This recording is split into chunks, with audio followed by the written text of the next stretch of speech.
Hello, कैसे हैं आप सब। आई होप आप लोग अच्छे होंगे। आज हम लोग कंटिन्यूटी और डिफरेंशिएबिलिटी क्लास 12 के मैथ चैप्टर को हल करेंगे, जो चैप्टर नंबर 5 है। तो स्टार्ट करते हैं। कंटिन्यूटी का मतलब होता है विदाउट एनी ब्रेक, यानी कोई भी ग्राफ जब हम लोग ड्रॉ करते हैं बिना ब्रेक के, जब कोई भी ग्राफ हम लोग ड्रॉ करते हैं तो वो हो हमारा कंटिन्यूटी हो गया। इसके फंक्शंस कंटिन्यूअस अपने डोमेन पे तब होते हैं जब LHL, RHL और FX तीनों का वैल्यू सेम हो। LHL, RHL और FX का वैल्यू जब सेम हो तब हम कहेंगे कि ये फंक्शंस कंटिन्यूअस है। तो इसके पहले कंटिन्यूटी जब हम पढ़ते हैं तो कंटिन्यूटी में हमें लिमिट्स के बारे में जानकारी होनी चाहिए। कंटिन्यूटी में हमें लिमिट्स के बारे में जानकारी होनी चाहिए। चलिए जानते हैं लिमिट्स है क्या। तो इसके लिए हम एक एग्जांपल लेते हैं। मान लीजिए हमारा कोई पॉलिनोमियल है f(x) बराबर हम ले लिए x² + 2। तो यहाँ पे हम ले लिए एट x टेंड्स टू 2। तो हम यहाँ पे ऐसे लिखते हैं लिमिट में कि लिमिट x टेंड्स टू 2 2² + 2। तो आगे हमारा वैल्यू 4 + 2 = 6।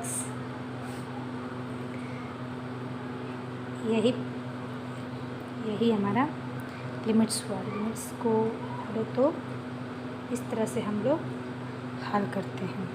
तो एक बात याद रखिएगा, ये f(x) बराबर x² + 2 x + 2 x³ + 2 जो भी होते हैं वो सब हमारे पॉलिनोमियल्स होते हैं, यानी कि बहुपद होते हैं। आप लोग पिछले कक्षा में भी इसके बारे में पढ़े होंगे। तो यहाँ पे हम याद रखना है कि polynomials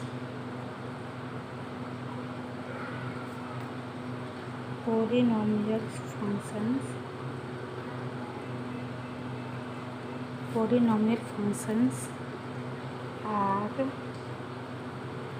continuous everywhere।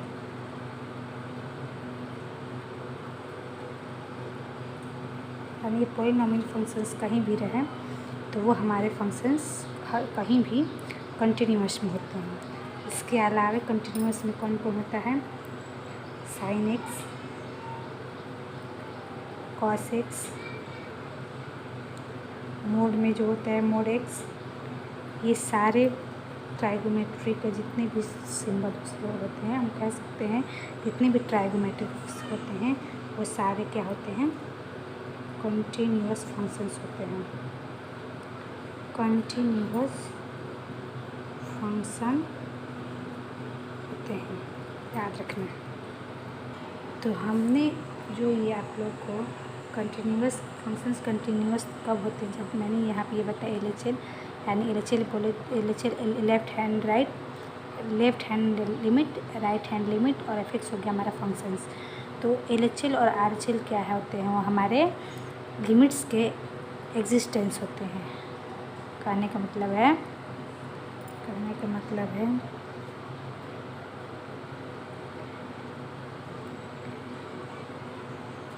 Existence of limits हमारे दो होते हैं। एक होता है लेफ्ट हैंड लिमिट और एक होता है राइट हैंड लिमिट। तो लेफ्ट हैंड लिमिट और राइट हैंड लिमिट के कुछ फार्मूलाज होते हैं। ये लेफ्ट हैंड लिमिट और राइट हैंड लिमिट निकालने के फार्मूलाज हैं। लेफ्ट हैंड लिमिट निकालने का फार्मूला होता है कि लेफ्ट हैंड लिमिट माइनस में होता है, और राइट हैंड लिमिट निकालते हैं तो उसका फार्मूला हमारा प्लस में होता है। Limit f × c - h tends to 0, और RHL का फार्मूला होता है limit h tends to 0 f c + h. ये है फार्मूला लिमिट का, लेफ़्ट हैंड लिमिट और राइट हैंड लिमिट निकालने का।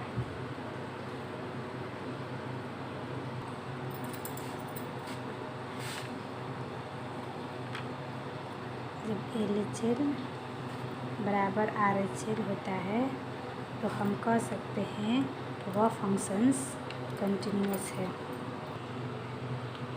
ये लिमिट्स के कुछ फार्मूले हैं, आप लोग इसे गौर से देख लीजिए। मैं इस फार्मूले का एक एग्जांपल लेकर समझाऊंगी।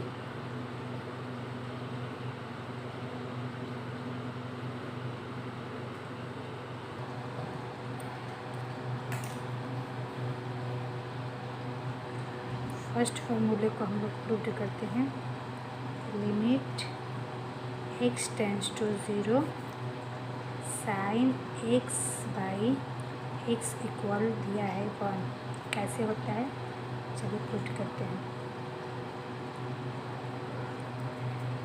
तो हम लिमिट्स बनाते प्रूव करते समय लिखेंगे लिमिट x टेंड्स टू 0, उसके बाद हम यहाँ थीटा की जगह पे कोई भी वैल्यू पुट कर लेंगे। मान लेते हैं हम यहाँ पे लिख दिए साइन 6x बाई x। तो हम लोग क्या करेंगे, ध्यान से देखना है।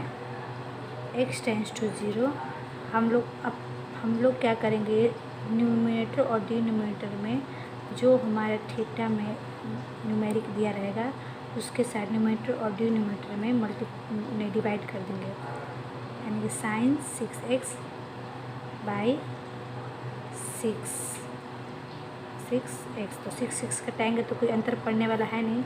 6 से 6 को जब हम लोग कटाते हैं तो हमारा साइन x बटा x ये बच जाएगा, तो कोई दिक्कत नहीं होता है, लेकिन इससे हमारा फार्मूला तो हो जाएगा। तो हम लोग क्या करेंगे, लिमिट x टेंड्स टू 0, 6 दोनों में से कॉमन ले लेंगे। जब 6 हम लोग कॉमन लिए तो हमारा हो गया साइन 6x बाई 6x। तो 6 का 6 हो गया। और यहाँ पे हम देख रहे हैं जब हमारा थीटा सेम हो, साइन x बाई x जब थीटा सेम हो तो उसका वैल्यू होता है 1। तो यहाँ पे भी हमारा वो सेम वही है, साइन 6x बटा में 6x, यानी साइन थीटा बटा में थीटा। तो साइन थीटा बटा में थीटा इक्वल क्या होता है 1। तो इस तरह से हम लोग इसको हल कर लेते हैं। 6 हमारा हो गया इसका आंसर। ये फर्स्ट फार्मूला है। सेकेंड फार्मूला की ओर चलते हैं। सेकेंड फार्मूला हमारा है limit x tends to 0 tan x by x equal 1। इसे हम लोग प्रूव करेंगे, तो प्रूव करते समय देखते हैं इसको भी सेम इसी तरीके से करेंगे prove. Limit x tends to 0 tan, यहाँ पे भी हम कोई भी वैल्यू खुद से रख लेंगे। तो हम मान लीजिए यहाँ पे हम रख रहे हैं tan 11x बटा में x। तो हमारा हो जाएगा, हम अब ऊपर नीचे हो गया, ऊपर नीचे हम कोई भी एक सेम अंक से, सेम नंबर से हम लोग उसको डिवाइड करवाएंगे। तो tan 11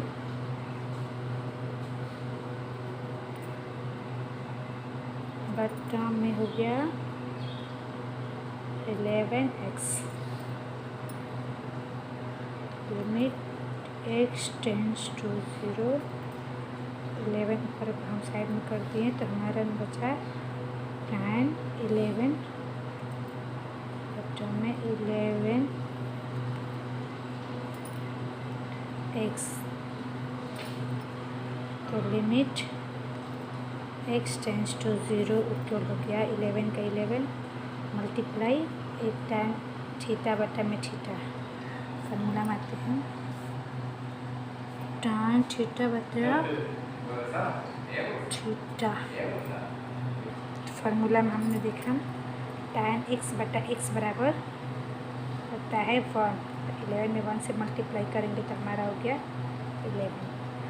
लिमिट्स का क्वेश्चंस इसी तरीके से बनते हैं।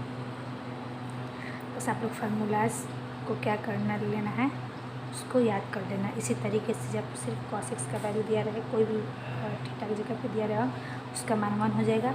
उसके बाद ये फार्मूला हम लोग 4th नंबर फार्मूला हम जो करके दिखा रहे हैं। यह हमारा लिमिट का 4th नंबर फार्मूला है। अब इसे हम लोग बनाते हैं कि इस पर जब कोई मैथ आ जाए तो हम लोग हल कैसे करेंगे। तो ये फार्मूला हमारा है limit x tends to 0 x के पावर n माइनस a के power n by x minus a equal n a के पावर n माइनस 1। इस तरह के फॉर्म में कोई हमारा क्वेश्चन मान लीजिए, हमारा क्वेश्चन इसके फॉर्म में दिया है। जब इस तरह से दिया रहे क्वेश्चन तो हम उसको कैसे हल करेंगे।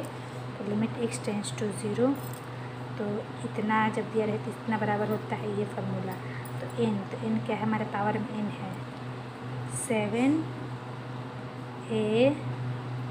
के पावर n माइनस 1, तो यानी 7 माइनस 1 तो हमारा हो जाएगा 7a का पावर 6, 7a का पावर 6। फ्रेंड ध्यान देना है कि a के जगह पर हमारा वैल्यू क्या दिया है, यहाँ पे a दिया है तो यहाँ पे a की जगह पर वैल्यू दिया है 5। तो हम इसको इस तरह लिखेंगे 7a का वैल्यू जो दिया है हम वो लिख लेंगे 5 के पावर 6।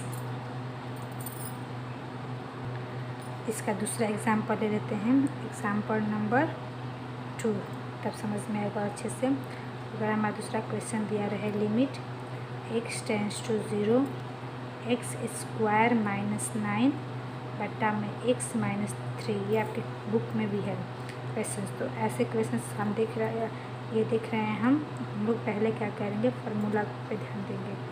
तो इसको हम लोग कोशिश करेंगे कि फार्मूला पे पुट करें। तो यहाँ पे जो फार्मूला में हम देखते हैं कि दोनों ऊपर में पावर है, तो इसको भी हम क्या करेंगे, पावर में डिवाइड कर देंगे। तो ये तो पावर में ऑलरेडी है, 9 को हम लोग पावर में कर लेंगे। तो 9 को पावर में करेंगे तो 3 का हो जाएगा स्क्वायर।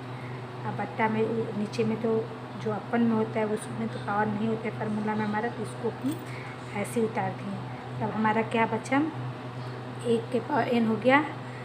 यहाँ पे फार्मूला में देख लीजिए दोनों के पावर में हो गया x के पावर n माइनस a के पावर n बटा x माइनस a, इसके फॉर्म में हमारा यहाँ पे आ गया।